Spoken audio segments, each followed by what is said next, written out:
The appraisal came back on a Tuesday afternoon in April of 1984, and Roy Mercer slid it across the desk without much of a lead-up. He turned it so Nathan Kline could read the line without having to reach for it. The line was circled in red. It read, 31 acres. Wet ground. No contributory value. The bank can't lend against cattails, Nathan, Roy said. Nathan looked at the line longer than he needed to. He wasn't surprised by it. He had expected worse. That's the wet meadow, he said. That's 31 acres out of 100, Roy said. I can only carry the other 69 as collateral. Upland pasture, the 10-acre ridge. That's what the bank sees. What about the willow ground? Brush, same as always. Roy tapped the page. This isn't personal. I've got a formula. Wet ground with poor drainage and no crop history doesn't score. Nathan folded the appraisal once and put it inside his coat. He didn't argue with Roy Mercer. There wasn't much in the report to argue with. The ground did flood in March. The cattails did run thick through the low third of the property. 3 men before him had tried to do something with the Meeker Bottom, and 3 men had walked away from it. He drove to the feed store in Garnett Crossing that afternoon for wire and fence staples, and somebody had already heard. Carl Bremer was leaning against the counter with a sack of mineral over one shoulder, and he looked up when the bell on the door rang. Heard you closed on the Meeker place, Carl said. Closed Friday, Nathan said. You know what that ground does to a tractor. I've heard. I lost a rear tire to that mud in '71. Had to walk 2 miles for a chain. Carl shook his head like the memory still bothered him. You can't graze mud, Nathan. Nathan paid for the wire and didn't answer that one directly. He'd heard some version of it 4 times already that week, and he'd learned there wasn't much use responding to it. The men saying it weren't wrong about what they'd seen. They just hadn't looked at the same ground he had. He was 38 years old, and until March he'd been renting 60 acres of pasture from a man named Otto Dressler, who'd sold the whole farm out from under him to a hog operation from 2 counties over. Nathan had 31 cow-calf pairs and nowhere to put them by June. He'd looked at every parcel within 20 miles that a man with his kind of money could afford, and every one of them was either too small, too far, or already leased. The Meeker Bottom had been for sale for 14 months. Nobody had made an offer on it. The county plat called it seasonally saturated. The bank's own file on the property, going back to 1968, had 2 prior loan applications marked declined, insufficient collateral value. Nathan bought it for $21,000, $210 an acre, at a time when clean upland pasture 2 sections over was running $420. He put $4,200 down and financed the rest against his equipment and the cattle themselves, since the bank wouldn't count the ground. He had spent 9 years on the county drainage crew before he started running cattle full-time. He'd dug ditches, replaced culverts, opened tile lines that had been silted shut for decades, and pulled trucks out of flooded township roads more times than he could count. He knew what wet ground looked like when it was simply wet, and he'd started to suspect the Meeker Bottom wasn't that. He walked it for the first time as the owner on a Sunday morning in late April, with a notebook in his shirt pocket, the same kind he used for breeding dates and vet bills. The wet meadow wasn't uniform. That was the first thing he wrote down. Cattails didn't cover all 31 acres evenly. They ran in a shape closer to a crescent, thick along the north edge, thinning out fast toward the ridge, and almost absent in 2 low pockets that should have held the most water of anywhere on the place. A line of willow ran along the western edge of the meadow, cutting across the slope instead of running with it. Willow didn't grow in a line like that unless there was water moving sideways underground, not just sitting in a low spot. Up on the 10-acre ridge, in the strip where the upland pasture met the meadow, there was a stretch of grass that didn't match the broom sedge around it. It was thinner, but it was orchard grass, old and half choked out, the kind of thing somebody had seeded on purpose 30 or 40 years back and then let go. And along the ridge itself, worn into the ground just enough to still be visible, there was a path. Not a cow path made in a season, a path made over years, curving around the wet ground instead of cutting through it. Nathan stood at the top of that path for a while before he wrote anything else down. He went back the following weekend and brought Wes Hollander with him. Wes had run the county drainage crew for 26 years before he retired, and he'd trained Nathan on his first job. Wes was 71 that spring. walked with a hickory cane he'd cut himself, and hadn't lost the habit of reading ground the way some men read a newspaper. Wes stood at the edge of the cattails for a long time without saying anything. Then he pointed his cane at the crescent shape. "That's not a swamp," he said. "That's a spring trying to be a pasture." "How do you mean?" "A swamp sits everywhere the same. This isn't sitting everywhere the same. Something's feeding it from one direction, and something's letting it go slow in another." Wes worked his way down toward the north edge, testing the ground with the cane as he went. "You've got a seep up on that ridge, most likely. Comes down through a clay pan, spreads out, and the meadow's been catching it and holding it instead of running it off. There's an old ditch back along the fence line. Silted in pretty bad. Course there is. Somebody tried to drain this 50 years ago and gave up before they finished." Wes looked at him. "Most men drain wet ground because they hate being stuck. Your job is to ask why it stayed wet when everything else dried." Nathan wrote that down word for word. He spent the rest of that spring reading the ground the way Wes had taught him to, one detail at a time. He noticed frost melted off the crescent strip a full day before it melted anywhere else on the property, which meant the ground underneath was warmer than the air, which meant water was moving through it, even in March. He noticed that after 19 days without rain in early June, most of the upland had started going pale, but a band of sedge through the middle of the meadow was still green enough to reflect the morning light. He didn't tell Carl Bremer any of this. He didn't tell Roy Mercer either. He wrote it in the notebook and kept the notebook in his shirt pocket, the way his father would have, if his father had been the kind of man who wrote things down. By July, Nathan had a plan that looked nothing like what anybody expected. Everyone in Garnet Crossing who'd heard about the Meeker Bottom assumed there was only one thing a sensible man could do with 31 wet acres, and that was drain it dry as fast as money allowed, the way the second owner had tried and failed to do back in the 70s. Nathan hired a backhoe out of Milan for one day in August, and Carl Bremer happened to drive past while it was working. He pulled his truck onto the shoulder and got out to look. "That's not much of a ditch," Carl said. "It's not supposed to be much." The backhoe was cutting a shallow channel along the upper edge of the meadow, 18 to 24 inches deep, angled to catch the overflow before it spread into a sheet across the low ground and turned it into standing mud. "That won't dry a boot track," Carl said. "I'm not trying to dry it," Nathan said. Carl didn't have a response ready for that one. He watched the backhoe for another minute, shook his head, and got back in his truck. What Nathan was building wasn't a drainage system. It was a control system. The shallow diversion kept water from pooling in sheets where cattle would sink. Behind it, he ran cross-fencing through the meadow and the ridge, cutting the ground into 6 paddocks so he could move cattle through in a rotation instead of turning them loose on the whole thing at once. Where the ground crossed from firm to soft, he built a lane out of gravel and old railroad ties he bought from a salvage yard in Bethany, so the herd had a solid path to water and to the higher pasture instead of cutting their own trail straight through the softest ground. On the 18 acres where the upland met the wet edge, the ground that had shown him the old orchard grass and the warmest frost line, he had a soil test run and limed it that fall. He seeded it with a mix of orchard grass, red clover, and reed canary grass in the lowest strips, and timothy where the ground stayed firmer. He didn't touch the deepest part of the cattail meadow at all. Wes had told him not to. "You go in there and drain the middle of it," Wes said. "You'll dry out the very thing that's keeping the edges alive in August. Leave the swamp a swamp. Fix the edges."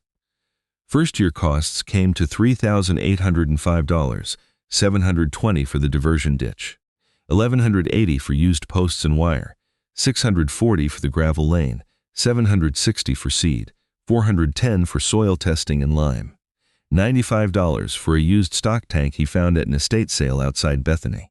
It did not go well. 2 heifers wandered off the gravel lane in May, before the cross-fencing was finished on the far paddock, and sank to their hocks in a soft pocket near the cattail edge. Nathan spent most of an afternoon with a come-along and a length of chain getting them out, and one of them limped for 2 weeks afterward. The seed on the lowest strip of the 18 acres rotted before it could establish. The clay pan held water too close to the surface there, closer than Nathan had accounted for, and the orchard grass drowned before it had roots deep enough to survive. By September, only about 11 of the 18 seeded acres had a stand worth calling pasture. The rest was thin, patchy, or bare. Carl saw it from the road that fall and didn't pass up the chance. He spent money teaching cattails to be pasture.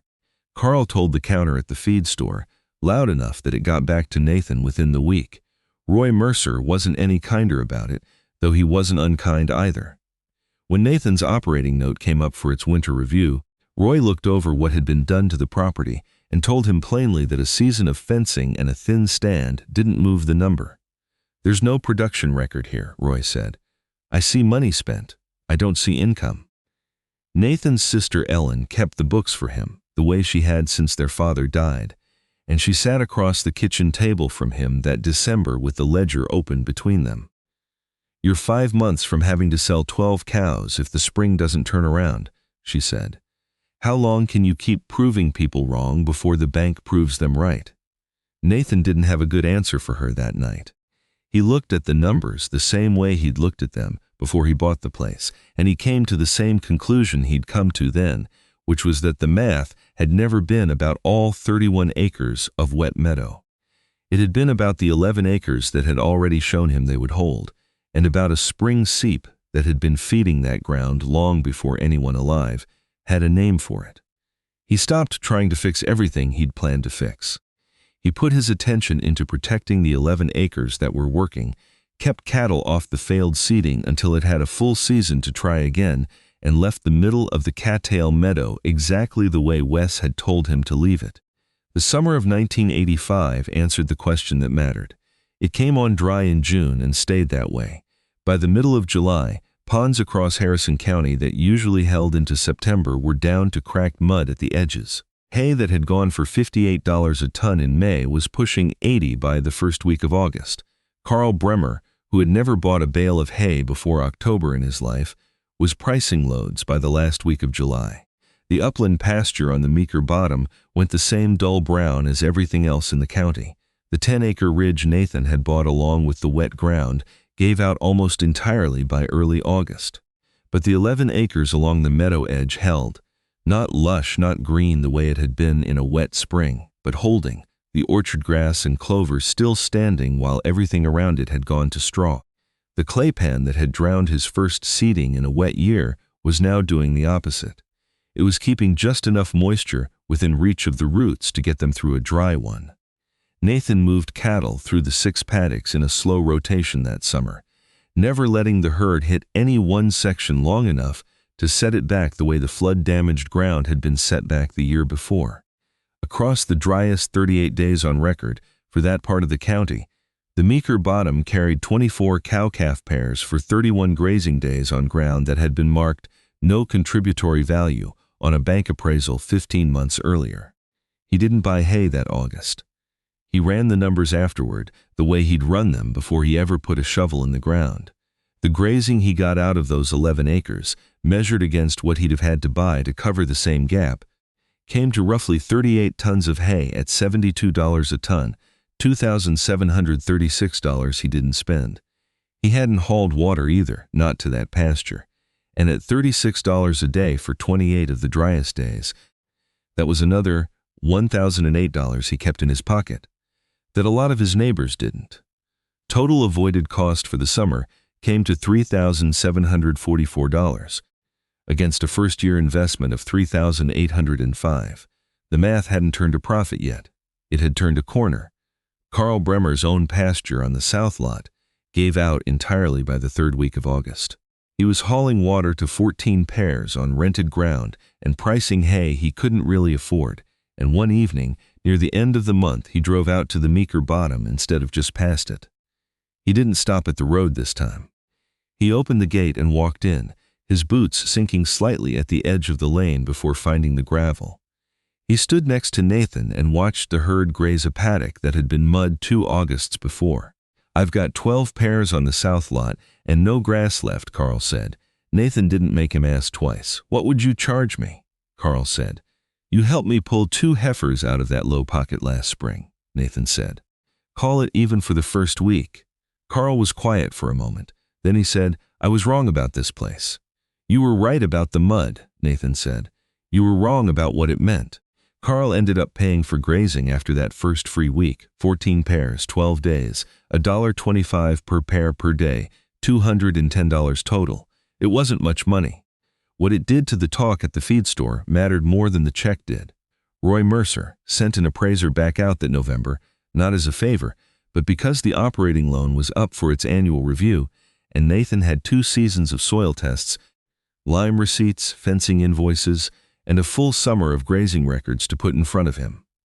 The appraiser walked the ground with Nathan on a cold, clear morning with the meadow gone dormant and brown the way wet ground looks in November. No green crescent showing because there wasn't supposed to be one that time of year. Nathan walked him to the north edge anyway and showed him the diversion ditch, still carrying a slow, steady flow even in the cold. "Where's this coming from?"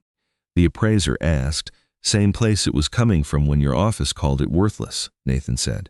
Nobody walked this far to check. The appraiser didn't argue with that. He wrote down what he saw: a managed wet meadow with a shallow diversion controlling seasonal overflow, cross-fenced paddocks supporting rotational grazing, 11 acres of established forage on ground that had failed to establish the year before, and a full season's grazing record showing 24 pairs carried through the driest stretch on the county's rain gauge in 30 years. The new appraisal didn't read the way the old one had. It read, "Managed wet meadow pasture with developed seasonal grazing value." The land value moved from $210 an acre to $365.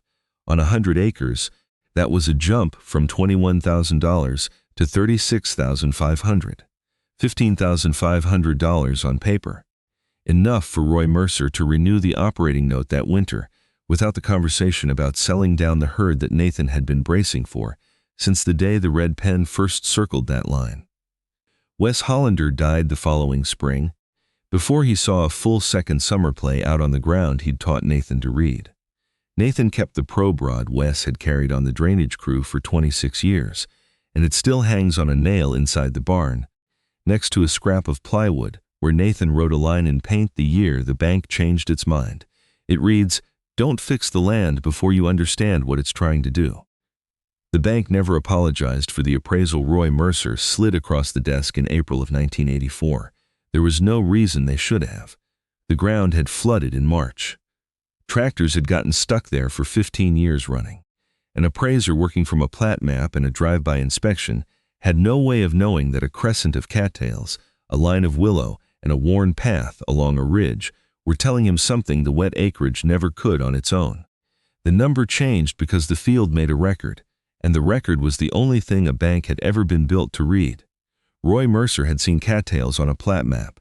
Nathan Kline had seen a spring trying to be a pasture, and he'd had a reason to believe it before he had any proof that it was true. In a summer when brown pasture cost half the county money it didn't have, 11 acres of managed wet ground were enough to prove the Meeker Bottom had been read wrong from the very start. The Meeker Bottom never became the driest pasture in Harrison County. That was the point.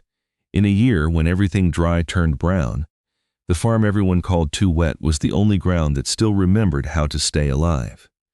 If you're finding these useful, there's a subscribe button below. One decision a week, with the real numbers.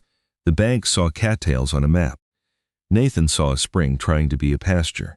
Would you have bought the farm everyone else spent 20 years trying not to own?